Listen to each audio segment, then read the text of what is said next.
Good morning, everyone. I hope that you can see me and hear me. Hope everyone is well. Right. We are going to start by discussing about today. Today is Tu B'Av. You know what? We'll do it the other way around. Let's start with our learning in the traditional way that we do, and then I'll explain a bit about today. So today's learning is dedicated to memory of Leah bas Feivel, Tzivia bas Mordechai, Avram ben David Slavin, Shlomo ben Yisrael Morris, Eliezer ben Shmuel Teret, Eliezer Shalom ben Avram Shmuel Beres, Tzipora Fegel bas Reuven Baruch, Shalom ben Eliali, Ben bas Feivel, Frumash Shoshana bas Yaakov Shmuel, and Nechama bas Chaim Meir Saunders, Velva ben Aaron, Yitzchak ben Nachum Yehuda. Wish all their respective families long life.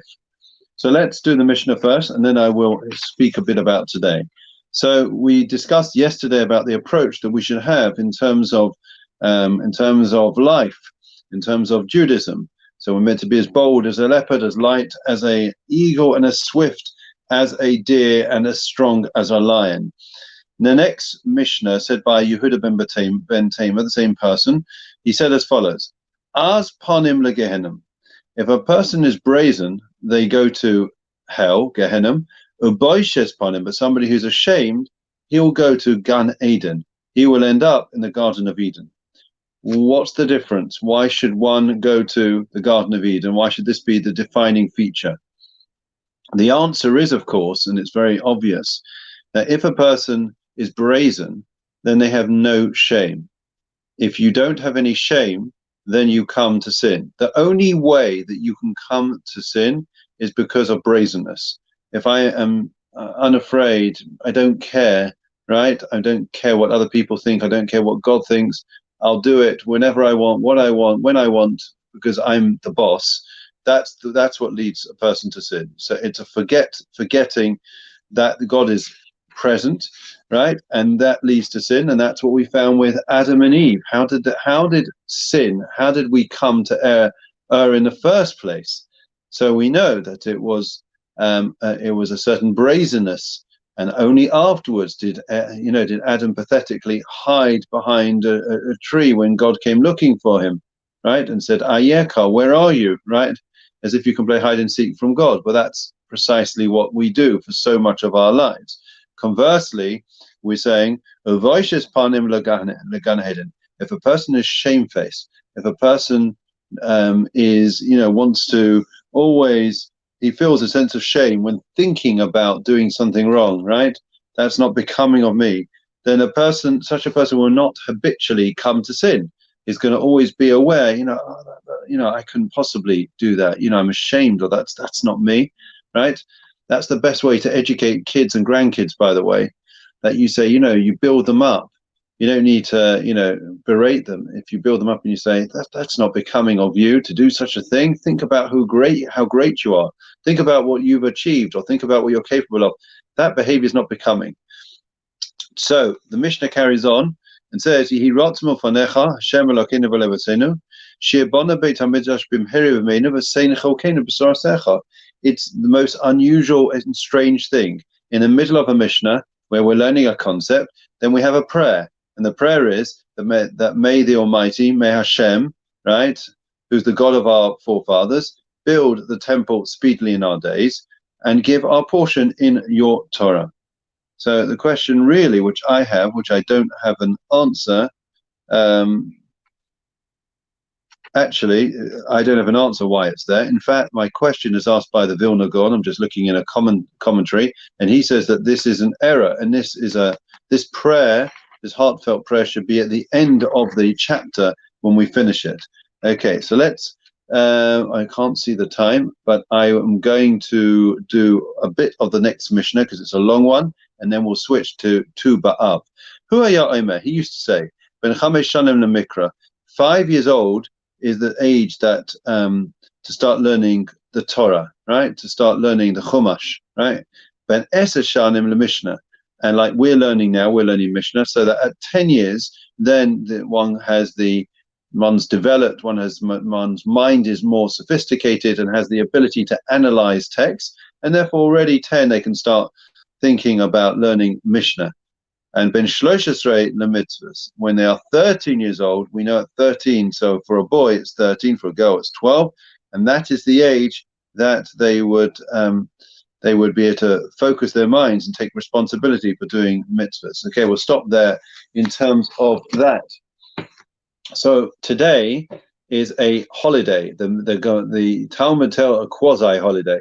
The Talmud tells us, in fact, lo hayu yomim tovim. There were never days as joyous as Yom Kippur and Tu B'Av. Why is Yom Kippur a joyous day? Okay. Any thoughts, Caroline, Estelle? Why would Yom Kippur be a joyous day? Many of us don't appreciate that Yom Kippur is a joyous day, right? And the answer is, Jackie, you got it? The answer is that to have a second chance. You know, we all know where we've put our foot in our mouths. We said the wrong thing to a spouse or to someone we loved, or we forgot something, right? You know, sometimes it's very, very hard. You can't always turn the clock back. So sometimes too much water has passed under the bridge, and it's very, very, you know, we live with, and in fact, they say that is what Gehenna is. That is what hell is. Hell is, you know, where if we have to spend time in purgatory, you know what it is?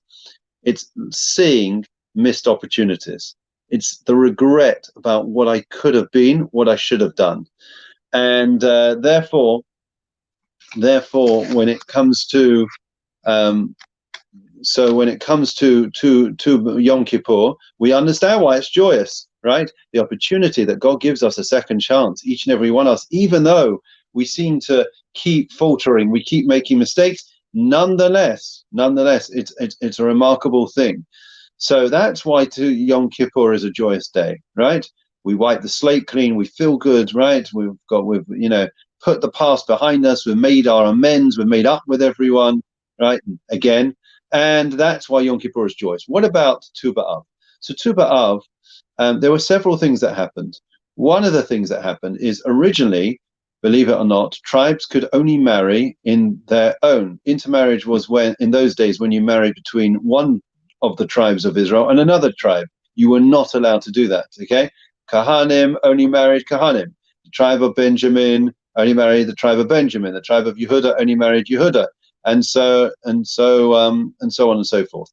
Then this was a day where they opened up and allowed, as the Jews were about, I think, to enter the land of Israel, they were allowed to marry between the different tribes. So Benjamin could marry with Yehuda, Levi could marry with Shimon, etc. Okay, so it was a joyous day. People could, and also we're told that this is a day when brides would go out wearing long white dresses, and they would meet their chatanim, their boshet, in the fields, and it was a day when there was a lot of marriages. It's become a day auspicious for marriages.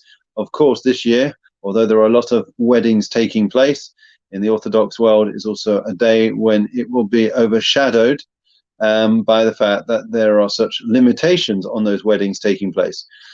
So that was one aspect. So one aspect is that it's a day for marriages, a day when people were able to meet their boshet. Another aspect is the fact that that for 40 years in the wilderness, the Jews, the Bnei Yisrael, were dying off as a result of the sin of the spies, right? Speaking badly about the land of Israel, right? They spoke Lashon Hara about the land of Israel, and therefore God said, this generation on have spoken badly about the land. They don't want it. They don't get it. They're not going to enter. And therefore they spent the next 40 years wandering in the wilderness until that whole generation had died off. Each night they would dig a grave, and each night they would presumably lay down the grave, and in the morning that some didn't get up and some did. But on the 15th of Av, which is the middle of the month, the 15 days had passed where no one had died, and therefore it was a joyous day when they knew they were going to enter into the land of Israel.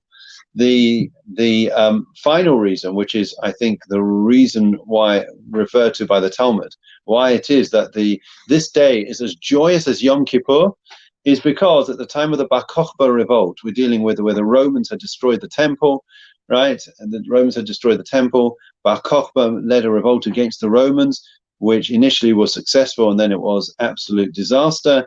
You remember Masada, and there was a place called Beitar. Beitar today is a very vibrant, large city, and it was a stronghold against the Romans, and they were eventually all slaughtered.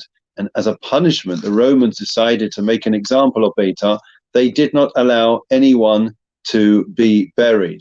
So in other words, the corpses were laying on the floor day after day in the heat, week after week. And we all know, even if it's 24 hours, that God forbid we have to leave our dead unburied, it's very distressing. So can you imagine when this was going on?